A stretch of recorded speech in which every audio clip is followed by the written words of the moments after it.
ఉద్దేశంతో అభివృద్ధి సహాయంతో కాంగ్రెస్ పార్టీ నుంచి తరఫున ఈ నిర్ణయాన్ని తీసుకున్నాను. 19th వార్డులో వచ్చిన ఏ సమస్య అనేది నేను ఆదించుకుంటాను.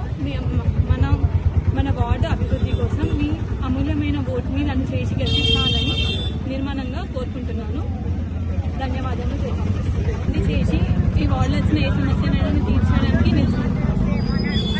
సమస్యలు ఏమొచ్చినా నేను తీరవేద్దామని మీ మేజర్ ఓట్లతో నన్ను గెలిపిస్తారని కోరుకుంటున్నాను.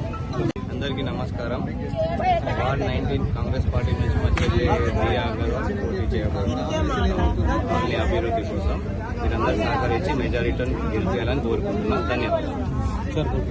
జర్నలిస్ట్ కాలనీ తరపున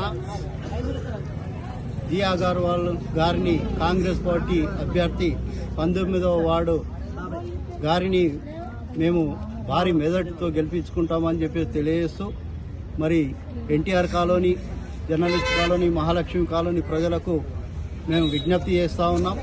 గత 10 సంవత్సరాలుగా అధికారాన్ని కోల్పోయినటువంటి, అధికారం లేకుండా గెలిపించుకున్నటువంటి వ్యక్తి వల్ల మనం అభివృద్ధికి ఎంత వెనుకబడిపోయామో మీరు గ్రహించాలా.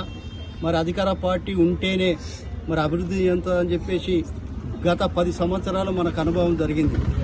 ఎందుకంటే ఏ విషయంలో కానీ, ఒక రోడ్ల విషయంలో కానీ, మోరీల విషయంలో కానీ మనం వెళ్ళినప్పుడు అధికార పార్టీకి వ్యతిరేకంగా ఉన్నటువంటి వ్యక్తుల ద్వారా మనకు ఎలాంటి అభివృద్ధి జరగలేదు.